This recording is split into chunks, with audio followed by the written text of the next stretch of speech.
Immediately, Shark Week picking up a ton of green cubes and knocking off those reds. Each red off of the post is 5 points for the Alliance. And it looks like Shark Week looking to try to get some green cubes. Shark Week lines up the score, they lift up, and they get 4 cubes in that goal. In 35 seconds, you're going to have some subscribers. Just said, trying to get some more greens. 25 seconds, make sure you switch drivers. With 20 seconds left, Shark Week is lining up for the second goal, and they successfully dispense 3.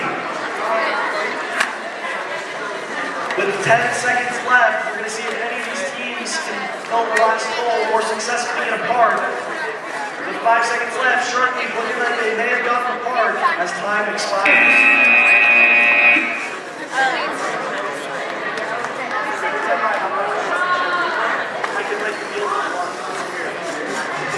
Okay, qualification match number 71, we have 7-5.